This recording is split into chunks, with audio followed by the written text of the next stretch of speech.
Hi, my name is Karen McElmurray, and I'd like to welcome you today to my home in Catonsville, Maryland, and to my study. I'm going to read today a little bit from my new novel, Wanting Radiance, which is just out this spring from University Press of Kentucky. I want to read a bit of the prologue of the novel. It's in the point of view of a woman named Miracelle Loving. She is looking back to a time when she was about 15, almost 16 years old. And she is with, this night, her mother, Ruby Loving, who is a fortune teller. 7 o'clock, 8, and coal trucks shifted gears, headed past. I thought about how some nights it was women who came to our door, wanting to see how it felt to sit across a table from somebody with hands as wise as Ruby's.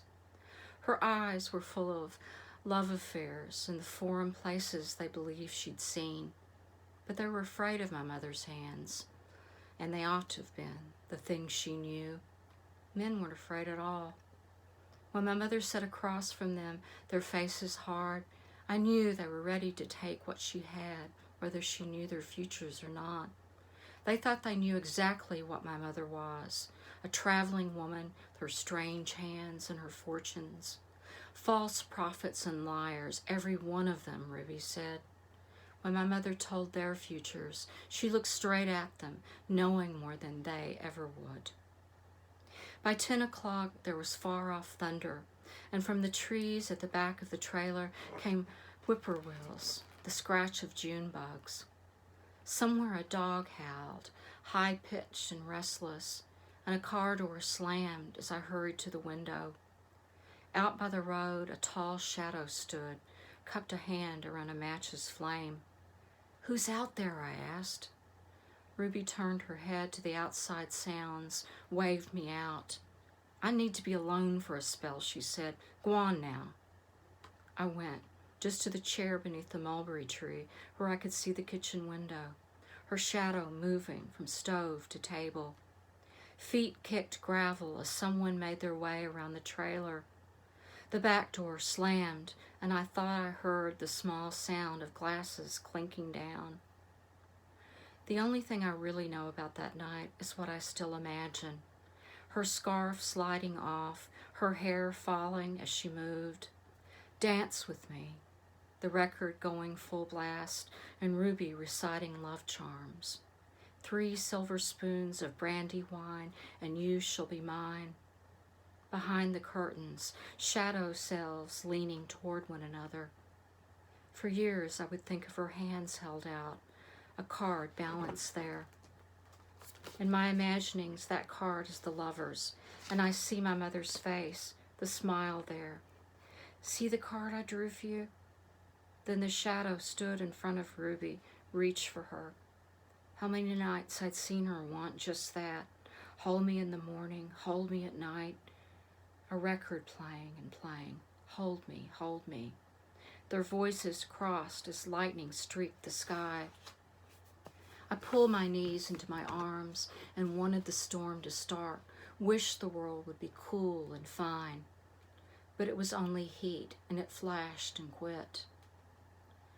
The truth is, I remember some things and nothing at all from that night. I remember boots running out the back door as my own feet carried me inside. I remember a floor strewn with glass, paper torn from my mother's notebook, gone missing as hard as I looked. I remember touching my mother, the place on her throat where a pulse would be.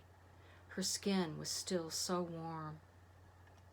From where and who I am now, I want to reach back and tell the truth, Ruby's and my own from all the years since. I want to tell them about lovers who are only parts of themselves. One man, nothing but a boy, who loved music so loud it hid our voices. Another man, nothing but the feel of a rough face against my own face. How raw the heart can feel. Men and years passing, and myself slipping through the spaces of years like they were a left open door I was never brave enough to shut. Most days I no longer know who it is I'm describing and to whom. Whose future is it that I am now living? Or am I only myself now, a woman who long ago learned how not to love? The room was full of her blood scent and that song. Hold me, Radiance, honey, hold me. A needle scratched so the song played down, and as I knelt beside her, she bled from the chest, and I wondered at it, how small the hole was, how to tell it the way a body bleeds from a wound and forever. I held her, my ear next to her mouth, and listened. Sweet girl, she said as I hushed her, made her promise not to die. How cool her fingers were, cold as rain. What I remember forever was the sound of her breathing and love taken for good from the underside of my heart.